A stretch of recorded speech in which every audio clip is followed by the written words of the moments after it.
Hello friends, मैं doctor Shankar Sharma.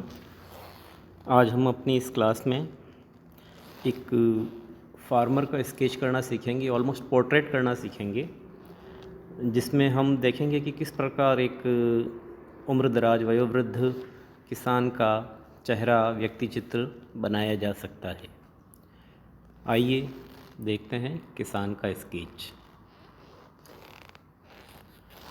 इस sketch में जो आप देख रहे हैं, ये पूरा स्केच तैयार है। ये यहाँ इस स्थिति तक कैसे पहुँचा, कैसे बना, इसकी हम स्टेप बाय स्टेप स्टडी करेंगे। सबसे पहले हम अपने पेपर के हिसाब से जिस व्यक्ति का व्यक्ति चित्र बनाना है उसका मेज़रमेंट ले लेते हैं आनुपातिक रूप से कि कितना बड़ा उसका चेहरा होगा और शीट पर कहाँ पर अवस्थित होगा, कितनी उसकी पगड़ी होगी, कितना फेस होगा, कितना उसका टॉर्सो होगा। इस प्रकार एक अच्छी मार्किंग कर लेते हैं। फिर उसके पश्चात उसी मार्किंग को थोड़ा गहरा करते हैं और एक दिशा देते हैं कि हमको जो अपना अगला काम है वह किस तरीके से करना है। ये रेखाएं बहुत ज़्यादा गहरी नहीं होनी चाहिए, ये आपके लिए दिशा निर्देश करने वाली रेखाएं हैं।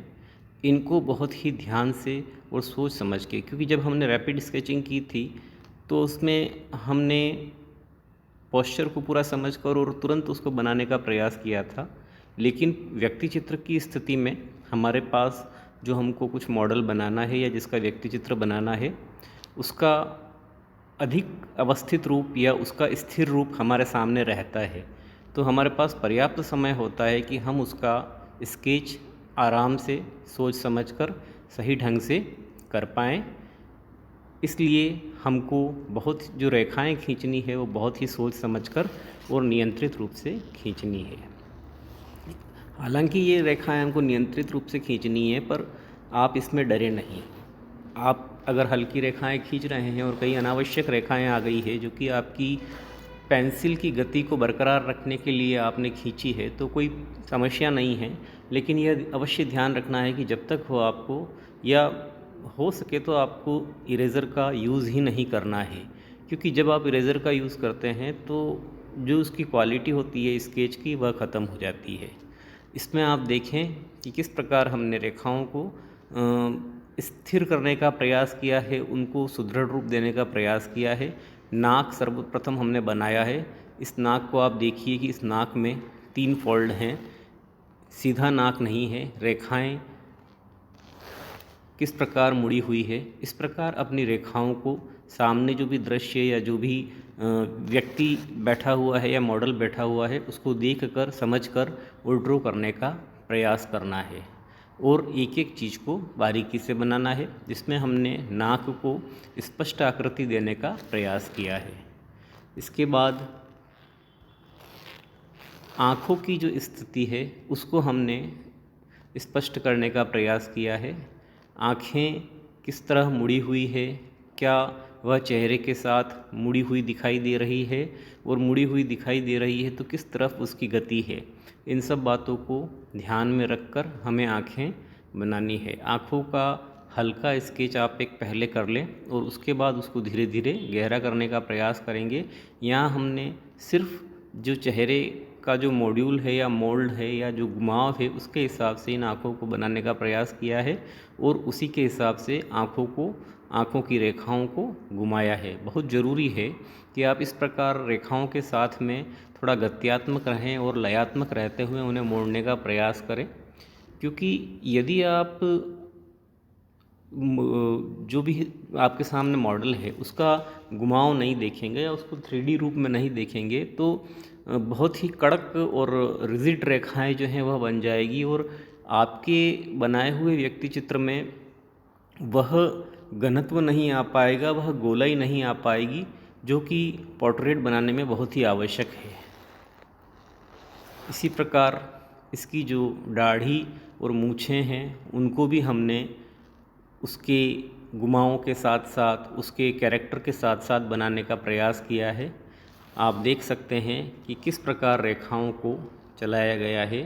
रेखाएं आपको चलानी है, पेंसिल आपको चलानी है, पर पेंसिल आपको पूरे आधिपत्य के साथ चलानी है, पूरे कॉन्फिडेंस के साथ चलानी है। अगर आप उसमें थोड़ा सा भी हिचकिचाएंगे तो आपका व्यक्ति चित्र सही नहीं बनेगा या उसका जो रेखांकन है वह सही ढंग से नहीं हो पाएगा। इसी प्रकार अब इसमें हमने जो दाढ़ी है, दाढ़ी के नीचे का जो भाग है वह बनाने का प्रयास किया है। सभी कुछ जो हमने अभी तक बनाया है वह हल्के हल्के हाथों से और हल्की हल्की रेखाओं से बनाया है, लेकिन यह ध्यान रखा है कि उसका जो आकार है उसके साथ कहीं समझौता नहीं हो। चूँकि हम स्थिर अवस्था में बैठे हैं, मॉडल भी स्थिर है, तो हम उसको अच्छी तरह से सोच समझकर बनाएं। अब हम धीरे धीरे जो रेखाएं हमने खींची हैं उन्हें स्पष्ट करने का प्रयास करेंगे। हम कपड़ों के एक एक फोल्ड को, पगड़ी के एक एक फोल्ड को, आँखों के घुमाव को, भौहों को, इन सभी को ध्यान से देखते हुए इन्हें रेखाओं के माध्यम से थोड़ा गहरा करने का प्रयास करेंगे और रेखाओं को गति देने का प्रयास करेंगे। यहाँ हमने कुछ शेड भी इसके साथ लगानी प्रारंभ की है।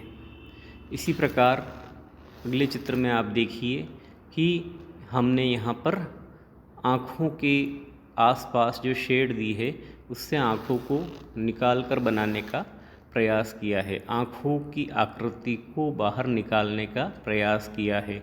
किस प्रकार भौहों के बाल हैं उन्हें स्पष्ट करते हुए आँखों के घुमाव को, आँखों की पुतली को, आँखों के ऊपर जो चमड़ी है उसे और आँखों के नीचे जो चमड़ी है जो कि उसकी उम्र के कारण लटकती हुई या उभरी हुई दिखाई दे रही है, साथ ही आँखों के पीछे जो जाती हुई उसकी झुर्रियाँ हैं उन्हें स्पष्ट करने की कोशिश की गई है। सारा कुछ हमने बहुत ही ध्यान से पूरे ऑब्जर्वेशन के साथ देख देख कर बनाने का हम प्रयास कर रहे हैं।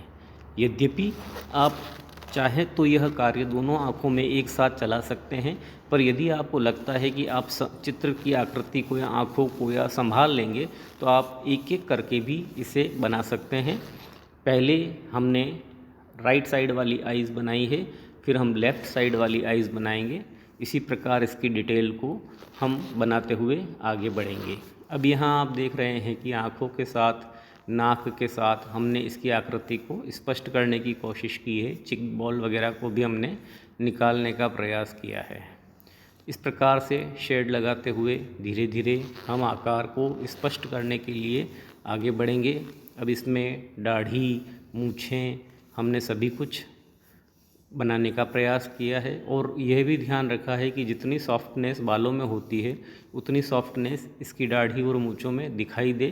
क्योंकि दाढ़ी और मूँछें घनी और लंबी है तो उसमें एक सॉफ्टनेस के साथ साथ एक गति भी कि किस तरफ वह जा रही है हमको दिखाई देनी चाहिए, जो कि हम पेंसिल के साथ में घुमाकर बनाकर दिखा सकते हैं। इसी प्रकार अब और उसकी डिटेल को स्पष्ट करते हुए उसने गले में जो मालाएं पहन रखी थी उसके मणकों को हमने बनाने का प्रयास किया है। शेड लाइट के द्वारा 3D इफेक्ट देने की कोशिश की है। इसी प्रकार उसने जो कुछ अपने गले में डाल रखा है, मफलर वगैरह है, जो भी उसको कहते हैं, दुपट्टा है, उसको हल्के हल्के हाथ से एक आकार देने की कोशिश की है।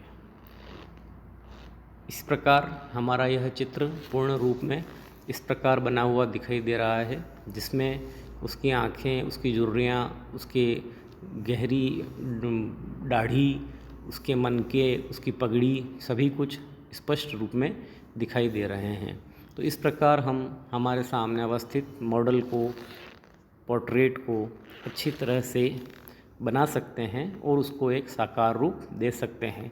साथियों, इसमें पेशेंस की अत्यंत आवश्यकता है। जल्दबाजी न करें, चूँकि आप स्थिर अवस्था में बैठे हैं, मॉडल भी स्थिर है, आपके पास पर्याप्त समय है।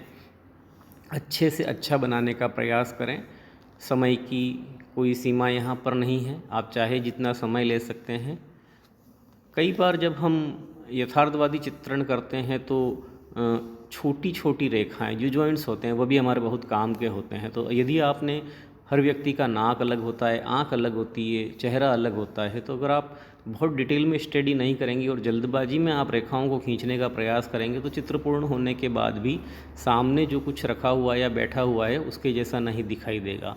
इसलिए आपका ऑब्जर्वेशन आप शार्प करने की कोशिश करें।